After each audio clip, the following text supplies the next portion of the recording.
Welcome to the Supermom Expert Series, where we help parents become smarter and better together. You ask the questions, we find the answer, and learn together in the Supermom parenting community. I'm Kenneth of Supermom, and in this episode, we learn all about Respiratory Syncytial Virus, or known as RSV for short, which is also the leading cause for childhood hospitalization due to its infectious nature. Did you know that RSV is a common and important pathogen that could actually result in lower or upper respiratory tract infections in our young children, and in some severe cases, it could actually lead to hospitalization. Believe it or not, by the age of 1, nearly 70% of our children would have already contracted RSV. And by the age of 2, all of our children may have already been exposed to RSV. And for some cases, it can get so severe that they may have to be hospitalized. So we're glad to have some of our moms in the studio today to really share their stories and prepare us if it ever occurs. So please join me to welcome Mommy Ferlin in the studio. Hi! Hi! Right, so how did it start for you? Like, what happened? My baby was having a fever for 5 days, and the fever was very high, like 39.8 degrees. Okay, and he had never had such a high fever before. So that was, what happened, and it sparked ringing bells in my mind lah. So he had a very congested nose, plus a very chesty cough, and he wasn't breathing right. I see. And how did you feel when all of this just came all together? I knew that he needed to see a doctor again lah, because I already visited a doctor before, okay, and he wasn't getting any better.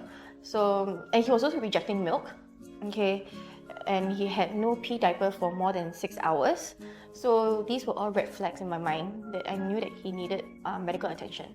So I brought him to the A&E, and true enough, the doctor told us that he needed to be on drip. I see. So on drip sounds like he was quite dehydrated then. Yes, he was quite dehydrated, and we had to be warded for the drip. And at the same time, the doctor said that maybe we will have to stay for maybe 4 days, 3 nights. I see. Could you describe to us what happened during the hospitalization? What happened during the stay? So we had a virus panel done and a bacterial culture swab and blood test. So the virus panel was the first to come back, and it turned out he had RSV. And subsequently, when the bacterial culture came back, he had mycoplasma.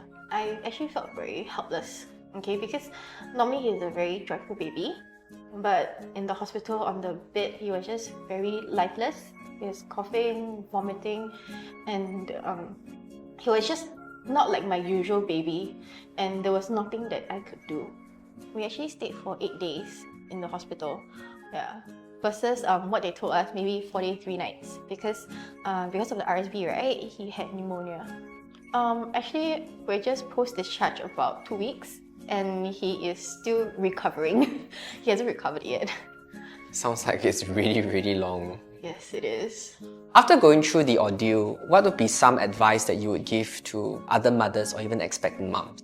Okay, so when I was pregnant, I took the vaccines that were available to me, like DTaP and the flu vaccine. There was an RSV vaccine in development, but it wasn't available to me. Okay, and at the same time, do read up, okay, about what to do when your child is sick. Like for example, having fever for more than 5 days is actually you have to bring your child in to get more medical attention if you have not sought any medical attention before. So all these things play a part. And if you are currently pregnant, do talk to your doctor about what kind of vaccines you can take to protect yourself and your unborn child. Okay, thank you very much for your sharing, Mommy Ferlin. Now, it's important for us to care for our kid and protect them with vaccinations where possible. But as always consult your OBGYN for any recommendations that might be more suitable for you. And with that, that's all for this episode for the Supermom Expert Series. And till then, the next time, we'll see you soon. Bye!